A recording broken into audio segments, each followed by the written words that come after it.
স্বাগতম সকল দর্শককে। আমি ফালতু চৌধুরী, আর আপনারা দেখছেন ফালতু টক শো।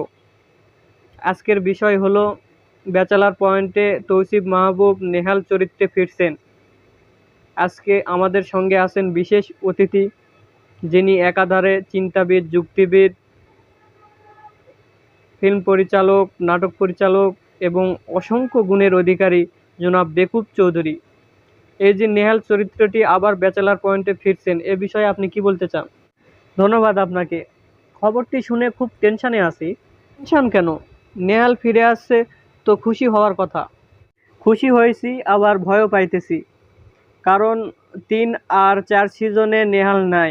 আমি ভেবেই নিয়েছিলাম উনি হয়তো কানাডায় গিয়ে বিয়ে করে ৪-৫টা ছেলে মেয়ের বাবা হয়েছে।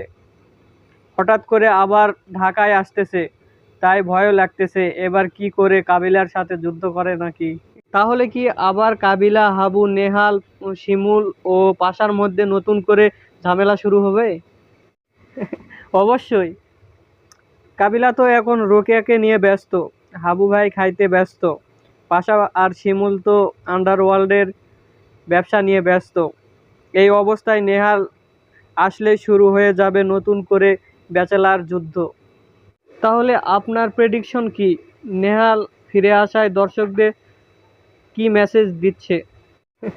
মেসেজ খুব সিম্পল, ব্যাচেলাররা মরে না, শুধু সিজন চেঞ্জ করে।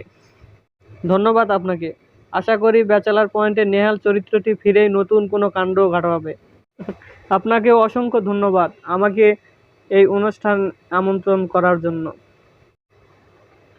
সুপ্রিয় দর্শক, আজ এই পর্যন্তই। আবারও দেখা হচ্ছে নতুন কোনো ভিডিও নিয়ে। সে পর্যন্ত আপনারা ভালো থাকুন, সুস্থ থাকুন এবং পরবর্তী ভিডিওর জন্য অপেক্ষা করুন। আর ভিডিওটি ভালো লাগলে বরাবরের মতো লাইক, কমেন্ট, শেয়ার এবং সাবস্ক্রাইব করতে ভুলবেন না। পরবর্তী ভিডিওর জন্য অপেক্ষা করুন। ধন্যবাদ।